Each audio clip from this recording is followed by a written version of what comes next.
Wow, everybody. The war on men continues. Well, I mean, hello, look who's in charge, right? A bunch of feminists, SJWs, and those who live by seemingly one overarching and underlying fundamental: the Marxist ideology, the politics of envy and resentment. Listen to this headline, folks, out of CBC News.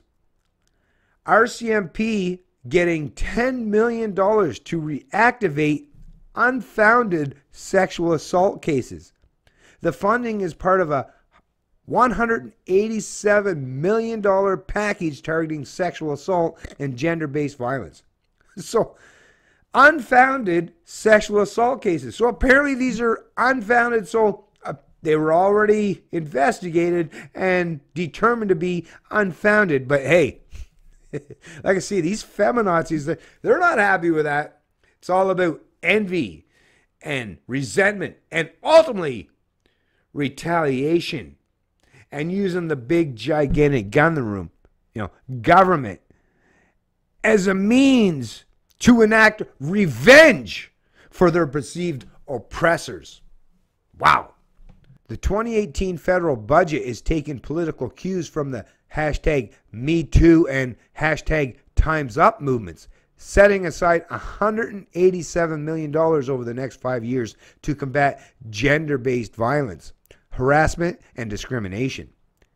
In his speech to the House today, Finance Minister Bill Morneau said the two movements shed light on disturbing situations and behaviors that too often go unreported.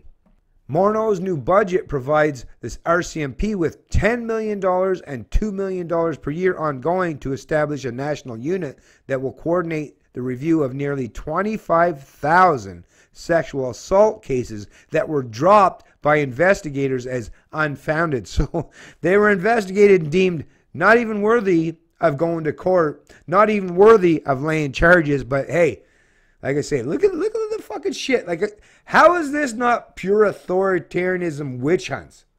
And acted not just by private sectors, not just by people petitioning or protesting. These are people that have the power of the state that are enacting this shit. This is government doing this stuff. This is all about using the big gigantic gun in the room to impose their mandates, their wills, their edicts on the rest of us.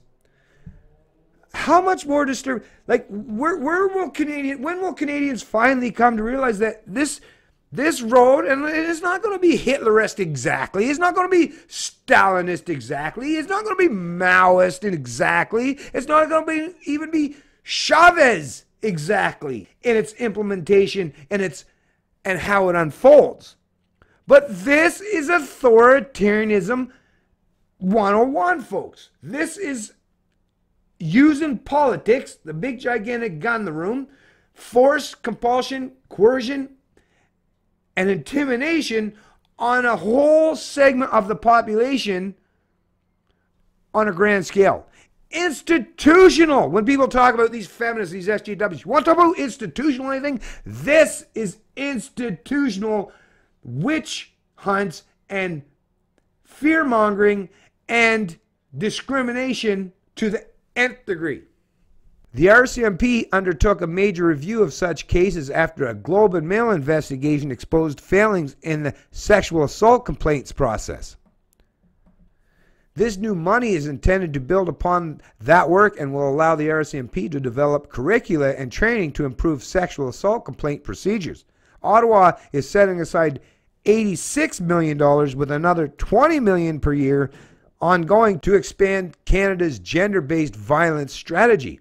That money will be used in part to help fund programs that address teen dating violence and to expand the High Needs Victims Fund that supports rape crisis centers. But like I said, all these things, rape, sexual violence, causing harm to, there's laws on the books, and there's been laws on the books to deal with this kind of stuff for years, okay? The fact that governments, the fact that the people that are in these positions of authority don't do so properly should tell you that that's not their true intention. They use these fucking laws towards people that they deem as their opponents. They're not even remotely universally consistent in anything that they put forth, because they'll give anyone, listen, if you're a libtard, they'll give you, or part of that political gang, part of that ideology, they'll give you a free pass no matter what the fuck you do. But if you are on the other side of the political spectrum, or outside of their purview of what they deem as acceptable in their ideology, then they will come down with the heavy hand authority of the government upon you. But they give free passes time and time and time again to the most vile, despicable, and evil people among us. Same with the conservatives. They're the same.